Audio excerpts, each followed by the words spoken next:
Olá, seja muito bem-vindo. Para a gente é um prazer ter você. E a nossa tarefa de hoje é fazer uma viagem ao longo do Antigo Testamento. Muitas vezes a gente pega o Antigo Testamento na nossa mão e a gente fica confuso, sem saber por onde começar, como interpretar. E a nossa viagem ao longo dessas aulas, dessas conversas, é abrir os seus olhos, descortinar os seus olhos, para que você possa olhar o livro do Antigo Testamento e ele comece a fazer cada vez mais sentido para você.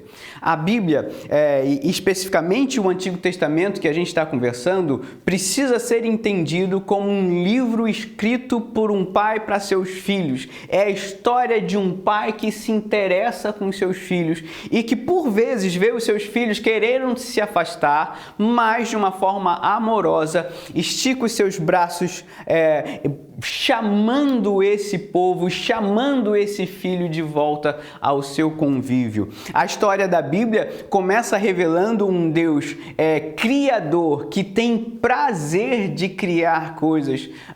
Muitas vezes a gente não se dá conta da importância de entender o que significa ter um Deus que cria. A história do povo, a sua história, começa a ser contada com um Deus que teve prazer de criar coisas, e cada coisa criada, existe uma expressão bíblica dizendo: e viu Deus que era bom, até que chega no homem, Adão e Eva, como coroa da criação.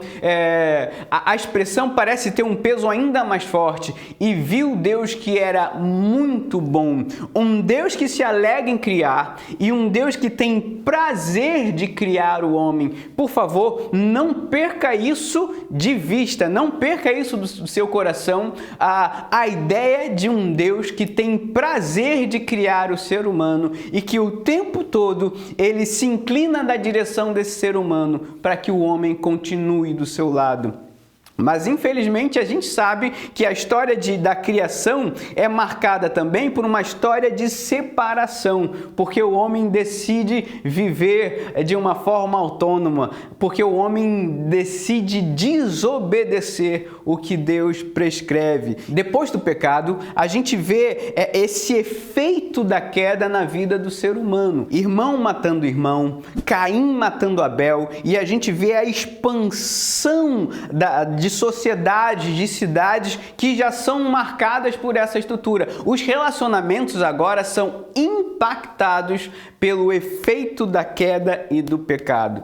É nesse cenário do ser humano que começa a crescer e multiplicar, cumprindo a direção de Deus, que a gente vê então o nosso primeiro personagem. O caminho de volta para esse homem que foi expulso de jardim é percebido na figura de Abraão. Se Adão, que teve essa intimidade profunda e tão bonita com Deus, ele perde a partir da queda, agora, no contexto de Abraão, a gente já tem vários grupos, várias nações que não têm um temor no coração ao único e verdadeiro Deus. Então, nesse contexto de Abraão, a gente vê os cananeus, a gente vê os filisteus, e quando a gente fala em filisteus, a gente está falando da Palestina de hoje. Então, o primeiro nome que o povo de Deus recebe são de hebreus. Hebreus tem essa referência a um grupo de pessoas nômade, que vai viajando de lugar para lugar. Então,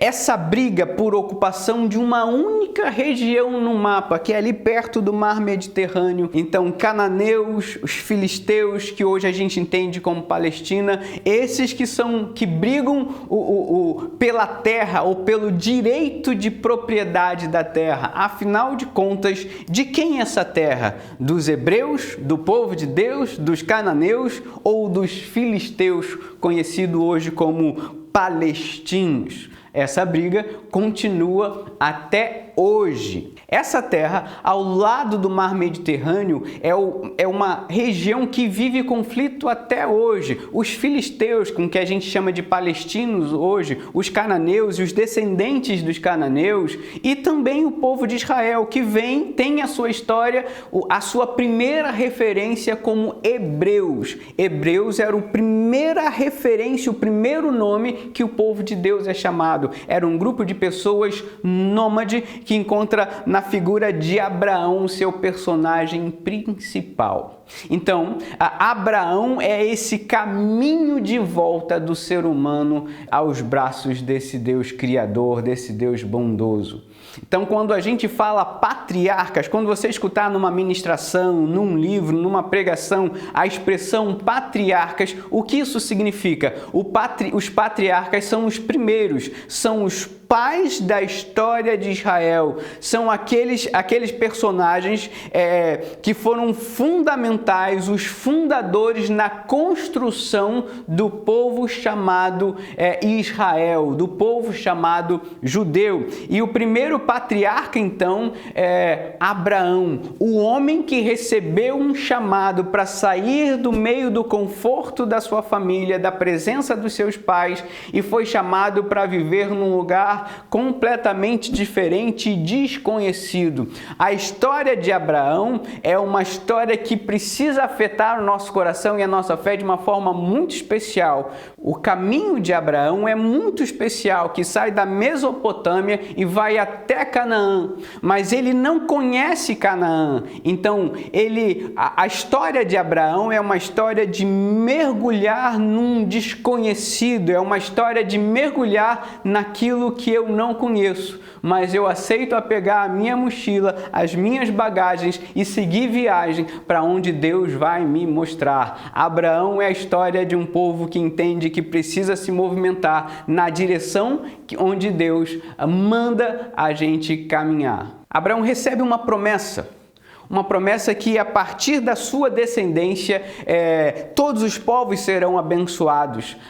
Abraão recebe a promessa também de que ele seria pai de uma grande nação, de uma multidão de pessoas. Mas para complicar a história, como nós conhecemos bem, Abraão e Sara já são de idade avançadas e até então eles não tinham filhos. E me chama muito a atenção esse nome, Abraão, porque Abraão significa pai de multidões. Agora imagine você se chamar pai de multidões e por volta dos 100 anos alguém te perguntar qual é o seu nome e você responder pai de multidões. E a pessoa pergunta para você quantos filhos você tem e você responde ainda não tenho nenhum, mas eu tenho certeza que o meu Deus proverá. Então, quando a gente escuta a frase de Abraão indo no monte oferecer o sacrifício que Deus havia pedido, Deus proverá, a gente vê no coração desse homem uma fé profunda de que entende que esse nome, que essa identidade de pai das nações, por mais que ainda não tenha acontecido, ele tem certeza que em algum momento da sua história ele vai se transformar no pai de uma multidão, porque ele sabe que aquilo que Deus promete, ele cumpre.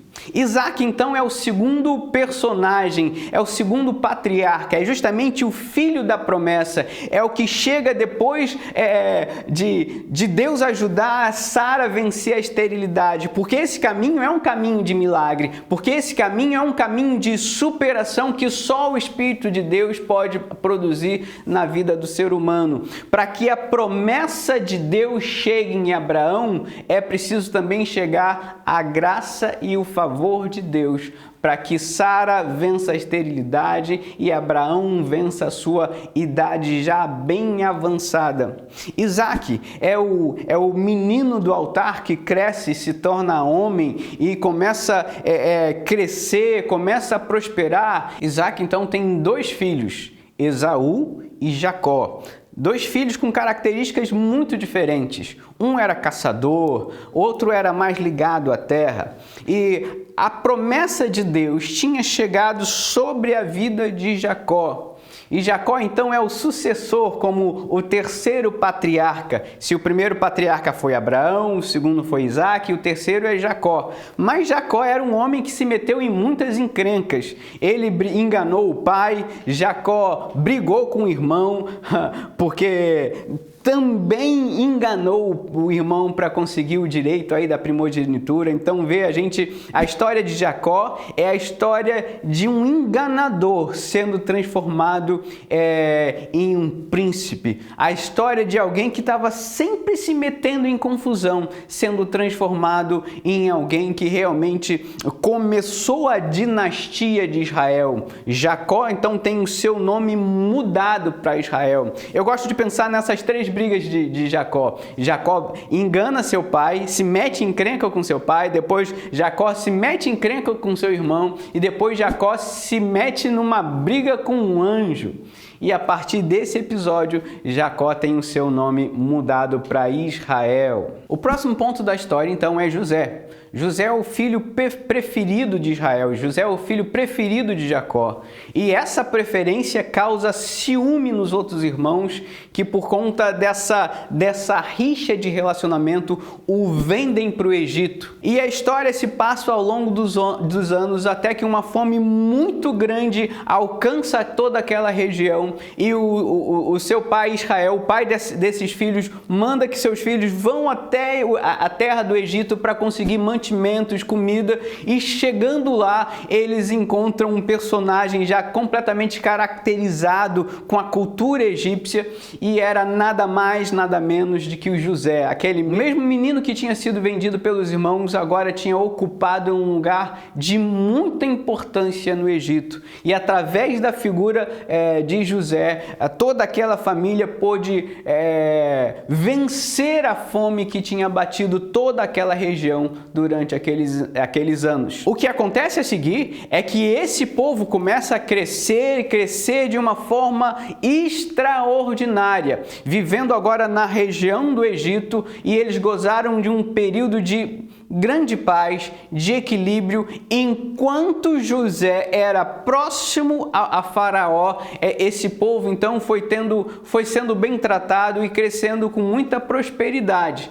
Até que depois da morte de José, depois de muitos e muitos anos, chegou ao poder faraós, líderes que não conheciam a história de José e a forma como José abençoou a vida de todo o povo do Egito. Nesse período, então, o povo começa a ser castigado e escravizado. Foram usados como servos para fazerem construções e os serviços mais variados que eram direcionados ou exigidos por parte do faraó. O povo foi crescendo, o sofrimento foi crescendo, e esse povo começou a clamar diante de Deus, que não aguentava mais tanto sofrimento.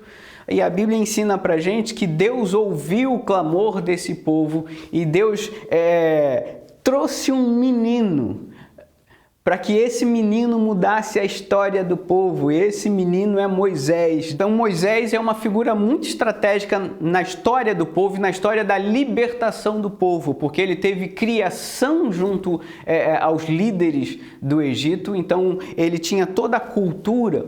Foi o homem usado por Deus, chamado por Deus para trazer a libertação que o povo tanto desejava. Então, através de Moisés, Moisés confronta Faraó e todas as pragas e todas as conversas entre Moisés e Faraó. Então, a gente sabe que no final de ações duras da parte de Deus, Deus usa a mão de uma forma muito forte em cima do Egito, até que finalmente o povo de Deus é liberto para que possa prestar culto diante do único e verdadeiro Deus. E ao longo de um período de 40 anos, esse povo peregrina no deserto até que chegue à terra que mana leite e mel, a tão sonhada Canaã. Nesse deserto, o povo aprende a se relacionar com Deus, porque no deserto, nesse caminho até chegar, ao longo desses 40 anos, o povo vai experimentando os milagres da parte de Deus,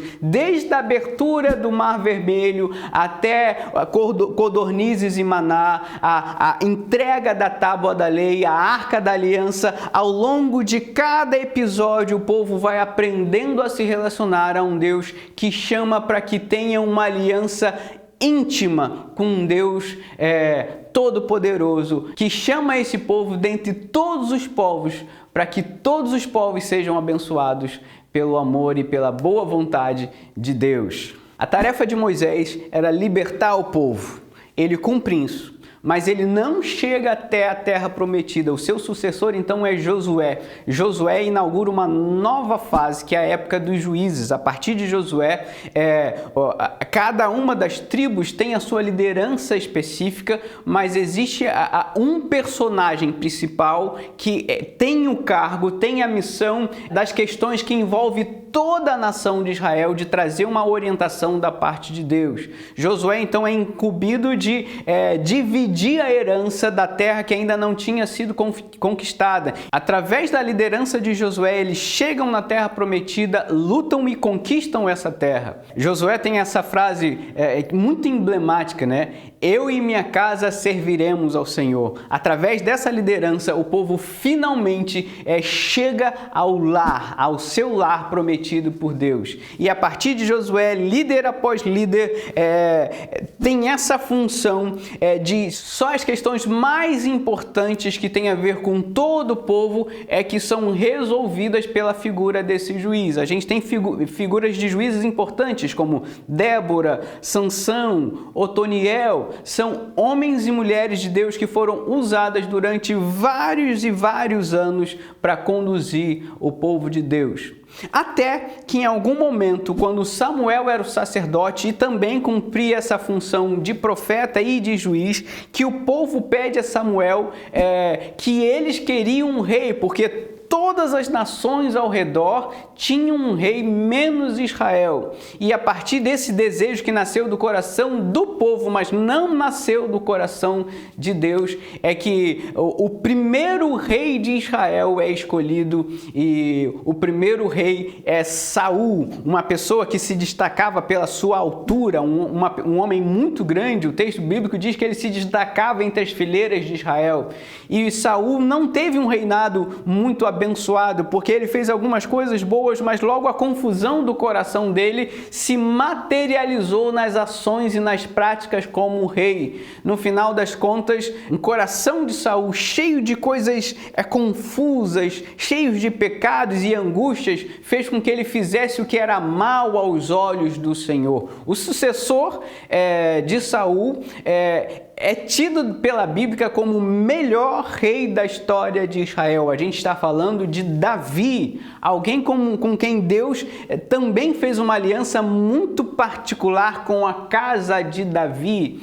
Davi, então, conquistou novos reinos, prosperou, e ele intentou no seu coração construir um templo para Deus, mas que Deus disse que não era a hora ainda. E foi então o seu sucessor Salomão, que não foi um homem de guerra, que foi o homem da sabedoria, que expandiu o reino de Israel até o seu auge, até o seu máximo. Os três primeiros reis de Israel, então, são Saul, que faz aquilo que desagrada aos olhos do Senhor, o seu sucessor, Davi, que é tido pela Bíblia como um homem segundo o coração de Deus, e ele expande o reino, fazendo guerras e conquistando novos territórios para Israel. E o seu sucessor, que vai finalmente realizar o sonho do seu pai Davi de construir um templo para o Senhor. Seu sucessor Salomão, o homem que foi marcado pela sabedoria, e é onde Israel alcança o máximo da sua expansão. Depois do reinado de Salomão, as coisas começam a ficar realmente complicadas, porque seus filhos dividem o reino em Reino do Norte e Reino do Sul. O Reino do Norte começa a fazer atrocidades e a se afastar dos caminhos do Senhor. Todos os reis que sucederam no Reino do Norte fizeram aquilo que era o mal aos olhos do Senhor, até que eles foram para o exílio da Assíria e lá foram destruídos como juízo vindo da parte de Deus. Quanto ao Reino do Sul, oscilaram bons e maus reis. Ora, reis que tinham temor da parte de Deus, ora, reis que traziam e intensificavam a idolatria, até que o Reino do Sul também foi destruído e Jerusalém foi invadida pelos babilônios. Samaria era a capital do Reino do Norte, foi invadida pela Síria, e foram completamente destruídos, até então que tempo depois o reino de Judá, com a sua capital em Jerusalém, foi invadida pelos babilônios. E nesse tempo nascem os profetas. Os profetas foram homens de Deus que foram direcionados a trazer a revelação do coração do Pai, para trazer uma revelação ao coração do rei e do povo, para que eles não se distanciassem do caminho do Senhor. Então nós temos Isaías, Jeremias, Obadias e todo um número extenso de homens de Deus que funcionaram como verdadeiros atalaias para que Israel não se desviasse do caminho do Senhor. No exílio, o povo finalmente entende a consequência da idolatria e como que a idolatria destrói o relacionamento entre o homem e Deus. E Deus vai usando ao longo da história personagem muito importante. E o último personagem que eu quero compartilhar é a figura de Esdras e Neemias. São dois personagens que são usados ainda dentro do exílio, voltando para Israel, para reconstruírem a cidade, os muros de Jerusalém. Esdras e Neemias são personagens fundamentais para um caminho de volta do povo de Deus ao relacionamento íntimo com Deus Criador. Lembra que essa história de volta começou com Abraão e entre altos e baixos, indas e vindas, o povo se aproxima, ora se distancia. E agora em Esdras e Neemias a gente vê o povo finalmente sendo liberto de toda a carga de idolatria e se conscientizando que só existe um único Deus que merece o nosso louvor e a nossa adoração. O livro do Antigo Testamento termina com os profetas, justamente trazendo esse clamor e essa advertência para que o povo de Deus não caia na armadilha e na tentação de viver de braços dados com a idolatria. Muitas vezes nós somos desafiados a acreditar que nós precisamos correr atrás de Deus, como se Deus estivesse perdido em algum lugar e a gente tivesse que correr, que a gente tivesse que se esforçar para encontrar a Deus, porque a gente não consegue encontrar a Deus. Ao ler cuidadosamente o Antigo Testamento dá um testemunho contrário à percepção do nosso coração. Desde Abraão, a gente vê um Deus que chama você para que possa vir de volta. Desde a queda de Adão e Eva do jardim, toda a Bíblia conta a história de um Deus interessado em trazer você de volta. Cada vez que o povo se distanciava, seja por idolatria, seja por guerras, a gente vê a história de homens e mulheres de Deus que foram usados para que o povo voltasse aos caminhos do Senhor. Da mesma forma como a gente vê Neemias sendo aquele que vai trazer a reconstrução dos muros, Esdras, a gente vê também a própria figura do profeta Zacarias incentivando os líderes judeus que sobreviveram a todo esse processo a reconstruírem a sua identidade, a reconstruírem a sua memória. Os muros foram reconstruídos, a cidade foram reconstruída como fruto do favor de Deus que continua interessado no seu povo. Ler o Antigo Testamento é necessário para que as escamas dos nossos olhos caiam por terra e você consiga enxergar o quanto Deus continua interessado em trazer você para mais perto dele. Leia o Antigo Testamento como sendo a trajetória, o caminho de volta até os braços do Pai. Que Deus te abençoe.